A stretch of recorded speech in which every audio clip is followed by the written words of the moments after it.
ওয়াবিবাইতিন ফি ওয়াসাতিল জান্নাহ, আর একটি ঘরের আমি জামানত নিচ্ছি জান্নাতের মধ্যবর্তী স্থানে, মাঝখানে। কার জন্য? লেমান তারাকাল কাযিবা, যেই ব্যক্তি মিথ্যা কথা পরিহার করলো, মিথ্যা বললো না, ওয়াইন কানা মাজিহান, যদিও সেটা রসিকতার ছলে হয়। নবী সাল্লাল্লাহু আলাইহি ওয়াসাল্লাম বলছেন, মান কালা মিসলা মা ইয়াকুলুল মুয়াজ্জিন মিন কলবিহি, যেই ব্যক্তি মুয়াজ্জিনের মতো বলবে, মুয়াজ্জিন যেভাবে আজান দিল ওইভাবে বলবে, দাখালাল জান্নাহ, সে জান্নাতে যাবে। তাতে কেউ যদি 12 রাকাত সালাত আদায় করে, বুনিয়া লাহু বিহিন্না বাইতুন ফিল জান্নাহ, জান্নাতে তার জন্য স্পেশাল একটি ঘর তার বিনিময়ে তৈরি করা হবে। সহিহ মুসলিমের হাদিস। আসসালামু আলাইকুম ওয়া রাহমাতুল্লাহি ওয়া বারাকাতুহু।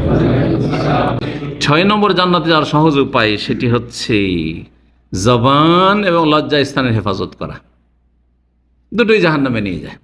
এই জিহ্বা জাহান্নামে নিয়ে যায় কুফরি কথা বললে, শিরকি কথা বললে, অশ্লীল কথা বললে। আর লজ্জা স্থান জাহান্নামে নিয়ে যায় জেনা, ব্যভিচার, সমকামিতায় লিপ্ত হইলেই, অশ্লীলতায় লিপ্ত হইলেই। নবী সাল্লাল্লাহু আলাইহি ওয়াসাল্লাম সহিহ বুখারী হাদিস, মাইয়াজমানু লিমা বাইনা লাহইয়াইহি ওয়া মা বাইনা রিজলাইহি, কোন ব্যক্তি যদি দায়িত্ব নিতে পারে, জামানত নিতে পারে 2 ঠোঁটের মাঝখানের এবং 2 পায়ের মাঝখানের, 2 রানের মাঝখানের, আজমানু লাহুল জান্নাত, তার জন্য আমি জান্নাতের দায়িত্ব নিয়ে নিলাম। আল্লাহু আকবার, জান্নাতের দায়িত্ব নিয়ে নিলাম। 7 নম্বর, দিনে রাতে 10 অথবা 12, 2 রকমই সুন্নাতের রাতে, বা যেগুলোকে আমাদের দেশের মানুষরা কি বলে সুন্নাতে মুআক্কাদা, কিন্তু ভাষাটি সূক্ষ্ম নয়। সুন্নাতের রাতে এই সুন্নতগুলি, ফরজ সালাতের আগে পরে যে সুন্নত রয়েছে সেগুলো যদি 12 রাকাত আদায় করেন, এমনকি 10ও করেন, 10-এর হাদিস ইবনে ওমর রাদিয়াল্লাহু তাআলা সহিহ হাদিস, তাহলে তার ফজিলত হয়েছে জান্নাতে স্পেশাল ঘর আল্লাহ দেবেন। মান সাল্লাল্লাহু আলাইহি আশারাতা রাকাতান ফি ইয়াউমিন ওয়া লাইলা, দিন রাতে কেউ যদি 12 রাকাত সালাত আদায় করে, বুনিয়া লাহু বিহিন্না বাইতুন ফিল জান্নাহ, জান্নাতে তার জন্য স্পেশাল একটি ঘর তার বিনিময়ে তৈরি করা হবে। সহিহ মুসলিমের হাদিস। 8 নম্বর উপায়, দিনের জ্ঞান অর্জন করা। এই যে আপনারা করছেন, এটা এই দিনের জ্ঞান অর্জন মানে এই নয় যে মাদ্রাসায় গিয়ে ছাত্র হওয়া। আমাদের দেশের মানুষেরা ভাবে, আর বক্তারাও বলে যে মাদ্রাসার ছাত্র, আর ফজিলত আপনারা পাবেন না, বরং আপনারা আরো বেশি পাবেন। আরে মাদ্রাসার ছাত্র তো ও তো বাবা মায়ের পক্ষ থেকে ফ্রি, তাকে একদম অবসর করে দেওয়া হয়েছে, তোকে সংসারের কাজ করতে দেবো না, মাদ্রাসায় পড়, না হলে বাড়ি থেকে বের করে দেব। আপনাদের কেউ বলবে না কিন্তু। আর তারপরে আপনারা 8 ঘন্টা, 10 ঘন্টা, 12 ঘন্টা অনেকে ডিউটি করছেন, আর তারপরেও এই যে আগ্রহের সাথে আসছেন, আশেপাশে শুধু রুমে না, গোটা বিল্ডিং একটাও কেউ আসে না, বরং এলাকা থেকে কেউ আসে না। রাস্তায় যদি একটু আপনি ধান্দা করতেন, অন্যরা যেমন ধান্দা করছে, তো 25-50 রিয়াল হয়তো ইনকাম হয়ে যেত। সব কিছু ছেড়ে দিয়ে এত ক্লান্তি সারা দিনের, আর তারপরে এসে এখানে এসে হাজির দিন শেখার জন্য। এই ফজিলত আপনাদের মতো যারা দিন শিখছে, এবং দিন শেখার কোনো বয়স নেই যে এই বয়সে সীমিত না। আমিও দিন শিখছি। আপনারা মনে করেন যে আমি পড়ি না, আপনাদের সাথে আমি অনেক বেশি পড়ি। আমার অফিসে 8 ঘন্টায় যদি বক্তব্য না থাকে, বাকি সময়টাই পড়া। আমি তো আল্লাহর শুকরিয়া আদায় করি যে আল্লাহ আমাকে এমন একটা ডিউটি দিয়েছেন যেখানে আমাকে লেখাপড়া করা ছাড়া, তার কি লেখাপড়া করি, আমি কোরআন হাদিস লেখাপড়া করি। কোরআনে ও হাদিস হচ্ছে মূল, আর কোরআন হাদিসের সহযোগে যেসব এলেম রয়েছে সেসব এলিমে চর্চা করি। আর আমার কাজ এছাড়া অন্য কোনো কাজ নেই। হ্যাঁ, অন্য আর একটা কাজ বেড়েছে, সেটাও এলেম। হয় এলেম শিখা, আর না হলে এলেম কাউকে দেওয়া। ধরেন আলোচনা করছি না, কিন্তু বেশ কিছু টেলিফোন আসছে, মাসাল মাসাইল জিজ্ঞাসা করি, ওইটা আরও জরুরি হয়ে যাচ্ছে, কারণ ওদের সমস্যার সমাধান দিতে হবে। যার ফলে ওই টেলিফোন রিসিভ করতে গিয়ে বেশ কিছু সময় চলে যায়। আজকাল তো অনেক সময় যায়, হিসাব করে দেখলে অনেক সময় দেখা যায় যে এত বেশি সময় ওইদিকে চলে যায় যে কোনো দিন এমন হয় যে যতটা আমি পড়ার ইচ্ছা করেছিলাম ততটা পড়ার সুযোগ পাই না। জি, তো আল্লাহ রাব্বুল যেন বরকত দান করেন। এইটা সৌভাগ্য, এটা আলহামদুলিল্লাহ, আলহামদুলিল্লাহ যে যাদেরকে আল্লাহ তৌফিক দিয়েছেন। এবং এলেম যতই শিখেন না কেন, সামান্য এলেম রয়েছে, ওমা উতীতু মিনাল ইলমি ইল্লা, মূসা আলাইহিস সালামকেও যদি আল্লাহ এলেম শিখার জন্য পাঠিয়ে দেন জুনিয়রের কাছে, এই নয় যে মূসা আলাইহিস সালামকে খেজের কাছে পাঠিয়েছেন সেই জন্য বেদাতীদের মতো বলবেন যে খেজের মূসার চাইতে সিনিয়র। কখনো সিনিয়র না, কখনো সিনিয়র না। তো জুনিয়রের কাছে সিনিয়রকে শিখতে পাঠিয়ে আমাদেরকে শিখিয়ে দেওয়া হয়েছে যে প্রয়োজনে আমি আপনাদের কাছ থেকে শিখতে পারি। এমন কিছু শিক্ষা আছে যে শিক্ষা হয়তো আপনার কাছে আছে, আমার কাছে নাও থাকতে পারে। আল্লাহ তৌফিক দান করুন। এলেম শিখার ফজিলত সহিহ মুসলিমের হাদিস রয়েছে। সহিহ মুসলিম, মান সালাকা তারিকান, কেউ যদি রাস্তায় হাঁটে, বাড়ি থেকে যে হেঁটে আসছেন, বাসা থেকে হেঁটে আসছেন, যেই জায়গায় থেকে হোক না কেন, হেঁটে আসেন আর গাড়িতে আসেন, দুটো কি সামিল। সালাকা মানে শুধু পায়ে হাঁটার নয়, উদ্দেশ্য এলতামেসো ফিহে এলমান, এলেম শিখার জন্য, এলেম শিখার জন্য, এলেম শিখার জন্য ঘন্টার ঘন্টা নয়, বরং সাহাবায়ে কেরামদের আমলে একটা হাদিসের জন্য গেছে। আর আপনাদের মতো না যে 2 মিনিটে এসে হাজির, হ্যাঁ, গাড়িতে এসে 2-4-5 মিনিটে 10 কিলোমিটার দূর থেকে হাজির, এমনও নয়। 1 মাসের রাস্তা মদিনা থেকে একটা হাদিসের কথা শুনেছে, ওই দামেস্কে আছে, তিরমিজিতে হাদিস রয়েছে, শুনুন, আবু দাউদে হাদিস রয়েছে যে আবু দারদার কাছে চলে যাচ্ছে, একটা হাদিসের কথা শুনেছে যে ওই সাহাবীর কাছে সেই হাদিসটা আছে, নবী সাল্লাল্লাহু আলাইহি ওয়াসাল্লাম থেকে ডাইরেক্ট তিনি শুনেছেন, আর কোনো সাহাবীর কাছে শুনতে পাচ্ছি না হাদিসটি। গিয়েও সেখানে সফর করে বলছেন যে আমি ইন্নী যেহেতু মদিনাতির রাসূল সাল্লাল্লাহু আলাইহি ওয়াসাল্লাম, যেহেতু লে হাদিস ওমা যেহেতু ইল্লা লিহাযাল হাদিস, এই হাদিসটার জন্য এসেছি, সেই হাদিসটা আপনার কাছে শুনেছি যে আপনার কাছে আছে, এই জন্য এসেছি। সুবহান, চিন্তা করুন তো দেখি, 1 মাসের সফর করে উটের পিঠে, তারপরে একটা হাদিস শোনার পর ওখান থেকে টান দিল। ইমাম বুখারী এভাবে ইলম শিখেছেন, ইমাম মুসলিম, আবু দাউদ, নাসাই, তিরমিজি, ইবনে মাজাহ, আইম্মা মুজতাহিদিন, তারা এভাবে ইলম শিখেছেন। জি, তারা যে কষ্ট করে ইলম শিখেছেন অকল্পনীয়। আজকালকার জামানায় সোশ্যাল মিডিয়ায় আমি যা মেহনত করে বিভিন্ন হাদিসের কিতাব থেকে হাসিল করছি, যারা সোশ্যাল মিডিয়া একটা কিছু ক্লিক করছে আর তারপর এই তো সব চলে এসছে আমার সামনে, কিন্তু মোবাইলই আছে, আমার মুঠোফোনই আছে, তাই না? তারপরে এলেম হাসিল করছেন, আর এলেম শিখলেও আমল করছেন না, আমল করছেন না। আবার অল্প শিখে ফতোয়া দেওয়া শুরু করছেন, এটা আমার মত বলা শুরু করছেন, এটা অযোগ্য, আপনি যা আপনার মত বলবেন। আল্লাহ হেফাজত করুন সব থেকে। যেই ব্যক্তি ইলম শিখার জন্য রাস্তা চলবে, সাহার আল্লাহ লাহু বিহি তারিকান ইলাল জান্নাহ, তার জন্য জান্নাতের রাস্তাকে আল্লাহ সহজ করে দেবেন। জান্নাতের রাস্তায়, জান্নাতের রাস্তা এছাড়াও যে ফজিলত রয়েছে, সে ফজিলত জানা আছে। যখন হাঁটছেন, যখন রাষ্ট্রপতি, প্রধানমন্ত্রী কোনো দেশে যায়, তাদের জন্য কি বিছানো হয়? লাল গালিচা। ও কিছুই নাই আপনার কাছে, আমার কাছে, আপনার কাছে কিছুই নাই, এটা কিছুই না, তুচ্ছ। এটা আপনার আমার যারা ইলম শিখছেন, ইলম শিখার জন্য হাঁটছে, তাদের পায়ের তলায় কি বিছানো হয়? ওয়াইন্নাল মালায়েকাতা লা তাদাউ আজনিহাতাহা, ফেরেশতারা তাদের ডানাগুলিকে বিছিয়ে দেয়।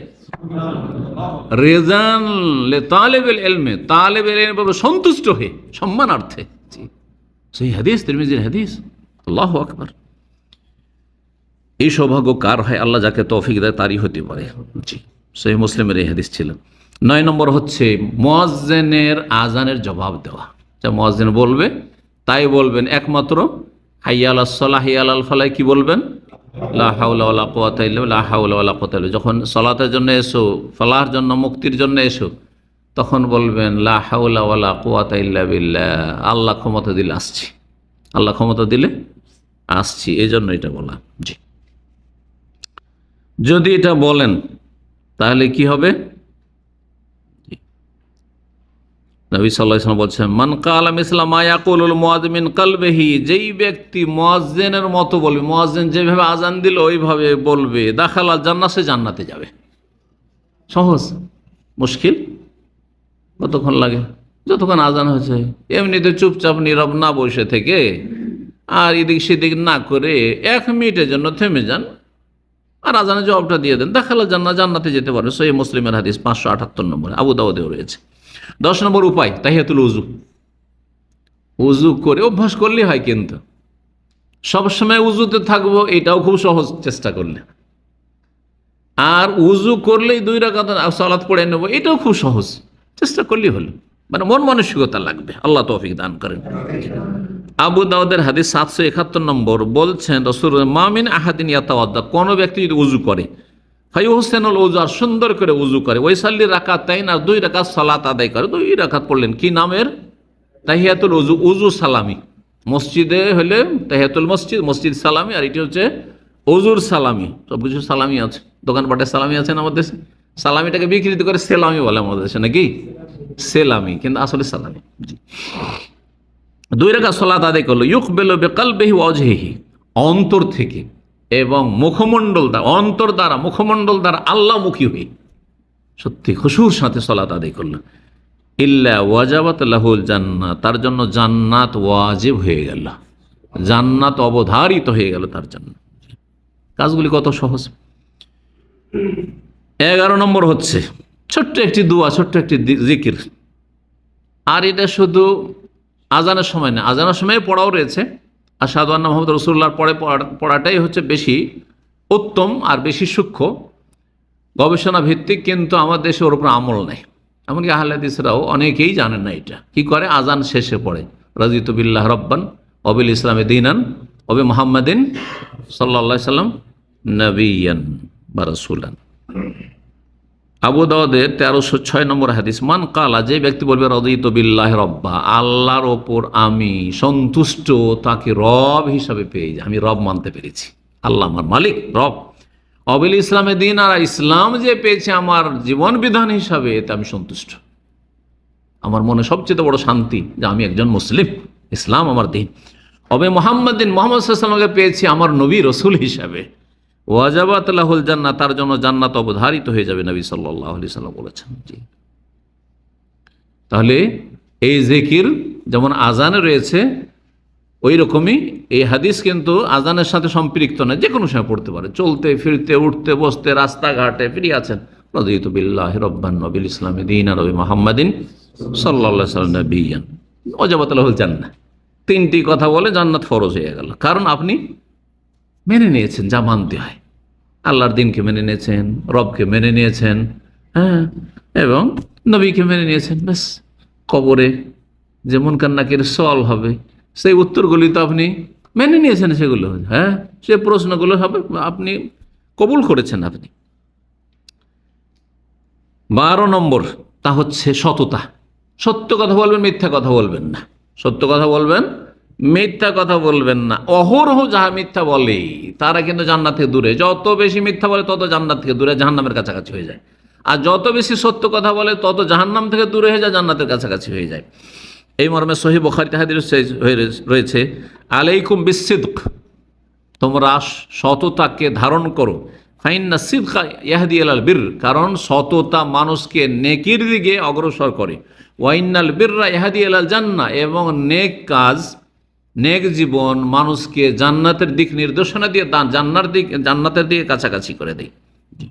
13 নম্বর হচ্ছে বিশেষ একটি জিকির, যে জিকিরটি করলে জান্নাত পাওয়া যাবে, বা জান্নাতে স্পেশাল আপনার জন্য একটি করে গাছ রোপণ করা হবে। একবার পড়বেন, একটা গাছ রোপণ, বিশাল বাগান হয়ে যাবে, যত পড়বে তত বড় বাগান হয়ে যাবে। মান কালা, যে ব্যক্তি বলবে সুবহানাল্লাহিল আযীম ওয়া বিহামদিহি, সুবহানাল্লাহিল আযীম ওয়া বিহামদিহি, অন্য রিওয়ায়াতে সুবহানাল্লাহি ওয়া বিহামদিহি রয়েছে। গোরেসাত লাহু নাখলাতুন ফিল জান্নাত, তার জন্য জান্নাতে একটি খেজুর গাছ রোপণ করে দেওয়া হবে। তাহলে ডেইলি যদি 100 বার পড়তে পারেন তো 100টা গাছ হয়ে গেল, 100টা গাছের বাগান হয়ে গেল। কত বাগান, কত বাগান, সুবহানাল্লাহ। যার জন্য জান্নাতে বাগান হয়েছে, জান্নাতের বাইরে থাকবে নাকি? তাহলে জান্নাতে হবে অলরেডি। তার আগে তার ফরজ ওয়াজিব ঠিক আছে, মৌলিক বিষয়গুলি ঠিক আছে। 14 নম্বর হচ্ছে, যেই ব্যক্তি 3টি দোষ থেকে মুক্ত থাকবে, নেগেটিভ, এটা 3টি দোষ থেকে মুক্ত থাকবে। নবী সাল্লাল্লাহু আলাইহি ওয়াসাল্লাম বলেছেন, হাদিস আগেরটিও তিরমিজির ছিল, আর এটিও তিরমিজির হাদিস, হাদিসটি সহি, আগেরটিও সহি। মানমাতা, যেই ব্যক্তি মারা গেল, ওহ বারি মিন সার, 3টি দোষ থেকে মুক্ত। আল কিবির, অহংকার মুক্ত, অহংকার নেই। আর অল গলুল, খেয়ানত, আত্মসাৎ, বেইমানি মুক্ত। কারো একটা পয়সা বেইমানি করেন, কারো একটা পয়সা ধার নিয়ে মেরে খায়নি, কেউ একটা পয়সা তার কাছে পাবে না, কারো কিছু আত্মসাৎ করেনি, কোনো ব্যক্তিরও নয়, আর কোনো পরিবার সমাজেরও না, আর কোনো রাষ্ট্রীয় সম্পদও না, আর কারো আমানতও না। দিল মসজিদ মাদ্রাসা করার জন্য, কোনো আরবের সাথে পরিচয় হলো, আর বললেন যে আমি আমার গ্রামে একটা মসজিদ মাদ্রাসা করতে চাইছি, নিয়ে গেলেন 1 লাখ রিয়াল নিয়ে গেলেন, আর নিয়ে যাওয়ার পরে 50 আপনার, 50-50, আর 50 দিয়ে কিছু কাজ করে, অনেক ওইটাও করে না, তো খেয়েই বসে গেল, তাহলে জান্নাত পাওয়া যাবে না। কারো খেয়ানত করলেন না। ওয়াদাইন, এবং ঋণ মুক্ত। কি মুক্ত? তাহলে অহংকার মুক্ত, আর বেঈমানি আত্মসাৎ মুক্ত, আর ঋণ মুক্ত যদি থাকে, দাখালাল জান্নাহ, সে জান্নাতে প্রবেশ করবে। তিরমিজির হাদিস। 15 নম্বর হচ্ছে, যেই ব্যক্তি বিশেষভাবে মেয়েদের ভালো প্রতিপালন করবে, ছেলে প্রতিপালন করলেও পাওয়া যাবে জান্নাত, কিন্তু বিশেষ করে মেয়েদেরকে প্রতিপালন করলে আর তাদের জন্য সবর করলে, ধৈর্য ধারণ করলে, তাদের উপর মায়া মমতা করলে, বিশেষ করে তার জন্য স্পেশাল রয়েছে, নিশ্চিত রয়েছে জান্নাত। সুবহানাল্লাহ। কেন? ছেলে মানুষ করলেও তো ভালো কাজ করলেন, কিন্তু মেয়ে মানুষ করলে কেন এত ফজিলত? কারণ ছেলে এমনিতে সবাই মানুষ করে, দুনিয়ার গরজও করে, কাফেরও করে, নাস্তিকও করে। কারণ ছেলেটা বড় হইলে আমার কি হবে? বার্ধক্যে আমার কাজে আসবে। কিন্তু মেয়ে 20 বছর মানুষ করে এত সুন্দর লেখাপড়া করি, আর ভালো, আজকাল যারা লেখাপড়া করাচ্ছেন, উচ্চশিক্ষিতা করছেন মেয়েদেরকে, লেখাপড়া করিয়ে যদি ভালো থেকে ভালো চাকরি পায় বা সাধারণই চাকরি পায়, ইনকাম সোর্সটা কোথায় যাচ্ছে? কোনোদিন বাবার ঘরে এসেছে? আসেনি। তাহলে দুনিয়ার মেয়ে মানুষ করার ক্ষেত্রে কিন্তু দুনিয়ার গরজ নেই, দুনিয়ার গরজ মুক্ত, এক আল্লাহ সন্তুষ্টির জন্য। এই জন্য এর স্পেশাল ফজিলত যে দুনিয়াতে কিছু পেলেন না, মেয়ে মানুষ করে আখিরাতে জান্নাত পাবেন। আর ছেলের ক্ষেত্রে দুনিয়ার স্বার্থ আছে। ছেলেকে আপনি ডাক্তার ইঞ্জিনিয়ার বানিয়েছেন, ইনকাম কিছু তো খেতে পাচ্ছেন, আপনি কিছু তো পাচ্ছেন, আর না পান যদি, তারপর না পান, তার মানে আপনি হতভাগা, আর আপনি তাকে আল্লাহর সাথে পরিচয় করাননি, আল্লাহর দ্বীন শিখাননি, যে এই জন্য আপনার পরিণাম খারাপ হয়েছে আর বৃদ্ধাশ্রমে জায়গা হয়েছে। এই মর্মে বেশ কিছু হাদিস রয়েছে, তার মধ্যে একটি হাদিস তিরমিজির এবং সহিহ মুসলিমও রয়েছে এই মর্মে হাদিস। মান আলা জারিয়াতেন, কেউ যদি দুটো মেয়ে মানুষ করে, দাখাল তো আনা ওয়াহু আল জান্নাহ, আমি আর ওই ব্যক্তি দুইজনই জান্নাতে যাব। আল্লাহু আকবার। নবী সাল্লাল্লাহু আলাইহি আরেকটি হাদিস, এক মহিলা দুটো মেয়েকে সাথে করে নিয়ে এসছে, আর তারপরে ভিক্ষা করতে এসছে, কিছু নেই খাবার বাড়িতে, একটি খেজুর ওই বাড়ি থেকে আয়েশা রাদিয়াল্লাহু তাআলা আনহার কাছ থেকে পেলেন। তারপরে সেটাকে ভেঙে দুই মেয়ের মুখে দিয়ে দিলেন, মাইকে দিয়ে দিলেন। নবী সাল্লাল্লাহু কি বলেছিলেন? মানবতুলিয়া মিন হাযিহিল বানাতে কুন্না লাহু সিতরা মিনান নার। কাউকে যদি আল্লাহ পরীক্ষা করে মেয়ে দিয়ে, শুধু মেয়ে সন্তান, অনেকের কন্যা সন্তান হলে মন খারাপ না, কখনো মন খারাপ করবেন না। মন খারাপ করা মানে জান্নাত আপনার যাচ্ছে, কিন্তু হ্যাঁ, জান্নাতের নিয়ামত থেকে আপনি কিন্তু বঞ্চিত হতে যাচ্ছেন। মানবতুলিয়া মিন হাযিহিল বানাত, আল্লাহ যদি এই মেয়েদেরকে দিয়ে কাউকে পরীক্ষা করেন, আল্লাহ পরীক্ষা দেখি এর মন মানসিকতা কি, এর মনটা ভালো কিনা, হ্যাঁ, এর মনটাতে খুশি আছে কিনা। আজকাল কিন্তু অনেক প্রবাসী আছে, ছেলে হইলে আরে মিষ্টি আর মিষ্টি, মিষ্টি আর মিষ্টি চলে আসছে আর খাওয়াচ্ছে, পার্টি করাচ্ছে, আর মেয়ে হইলে খবরটাকে লুকিয়ে রেখে দিল, কাউকে জানাইবে না। অনেকের খবর আছে এরকম। ছেলে হয়েছে তখন দুটো খাসি লাগবে, 3-4টা খাসি জবাই করছে, খুশিতে কি করবে দিশেহারা। আর মেয়ে হয়েছে যে একটা খাসি জবাই করতে কষ্ট লাগছে। আল্লাহ তো বুঝছে যে তোমার অন্তকরণটা কি। মানবতুলিয়া মিন হাযিহিল বানাত, এ মেয়ে দিয়ে যদি আল্লাহ কাউকে পরীক্ষা করেন, কুন্না লাহু সিতরা মিনান নার, এই মেয়েরাই জাহান্নামের সামনে গিয়ে আড় হয়ে যাবে। আল্লাহ আমার বাবাকে জাহান্নামে যেতে দেবো না, আমার মাকে জাহান্নামে যেতে দেবো না। আল্লাহু আকবার। মেয়েদের বরকত আছে। মেয়েরা যেভাবে বাপ মাকে ভালোবাসে, ছেলে কখনো পারবে না, যতই নেক ছেলে হোক না কেন, কখনো পারবে না। সুবহানাল্লাহ।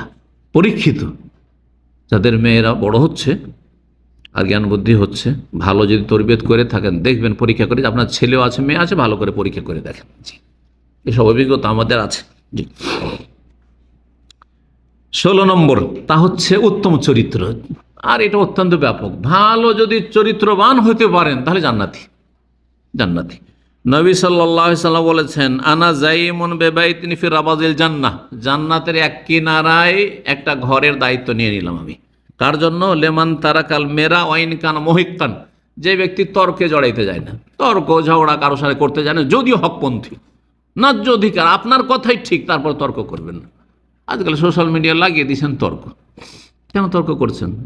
যদিও সেই ব্যক্তি ভুল বলছে, আপনি তার সাথে তর্কে জড়াতে যাচ্ছেন না, জড়াবেন না, এটাই ভালো।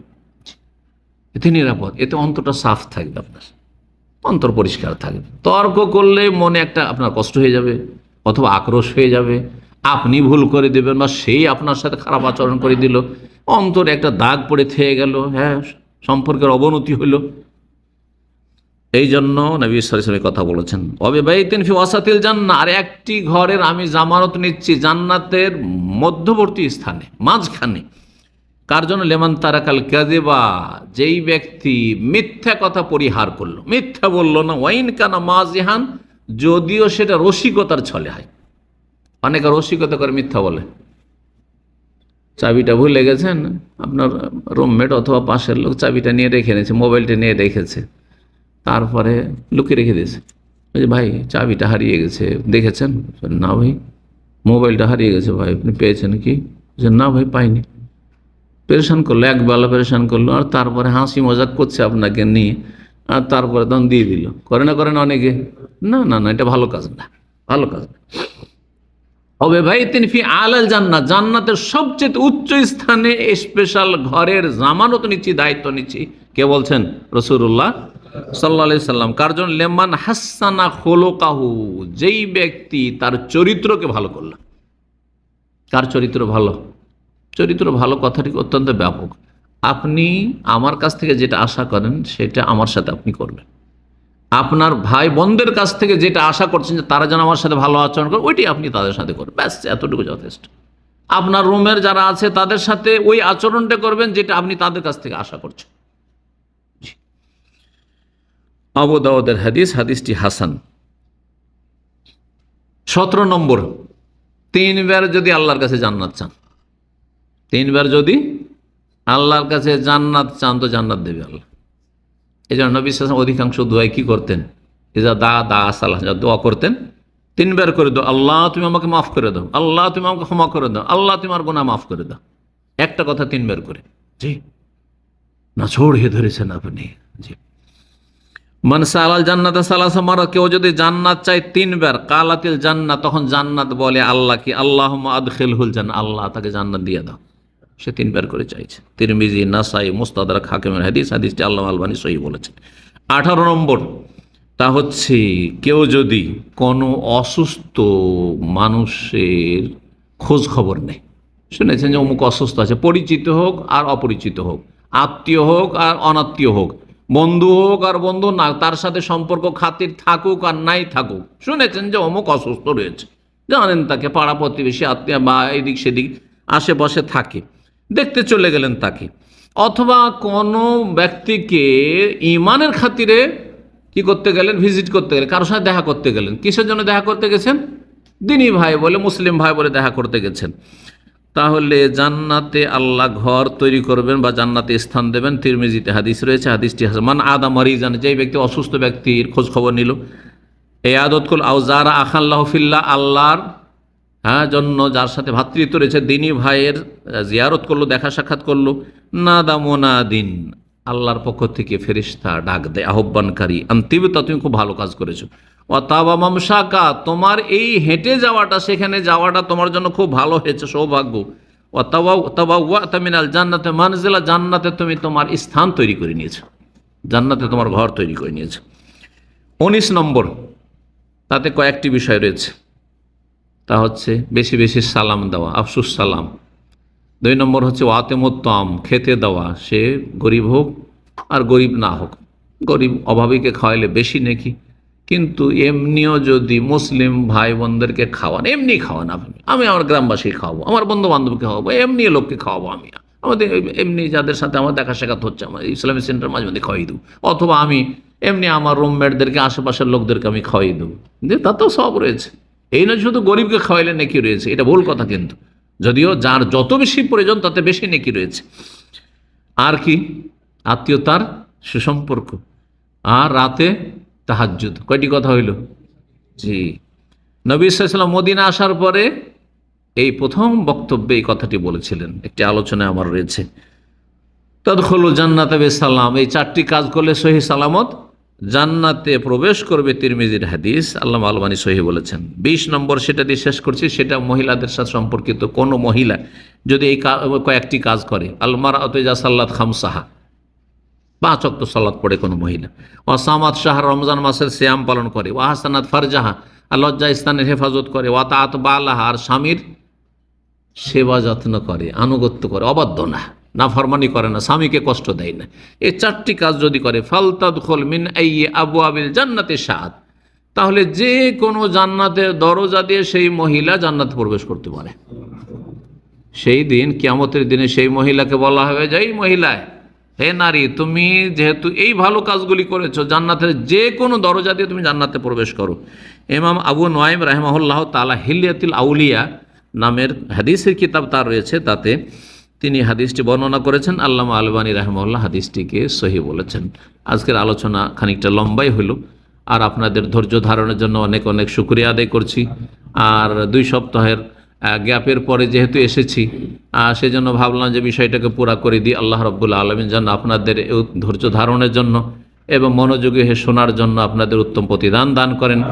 এবং দোয়া করি আল্লাহ রাব্বুল আলামিন আমাকে, আপনাদেরকে এবং যে পর্দার আড়ালে মা বোনেরা রয়েছেন তাদের সকলকে যেন আল্লাহ জান্নাতুল ফিরদৌস দান করেন, জাহান্নামের আযাব থেকে রক্ষা করেন, দিন দুনিয়া আপনাদের ভালো করেন, রুজিতে আল্লাহ বরকত দান করেন, আল্লাহ সুস্বাস্থ্য যেন দান করেন, যতদিন আল্লাহ রাখবেন যেন সুস্থ রাখেন, নেক হায়াত দান করেন এবং ঈমানের ওপর রাখেন।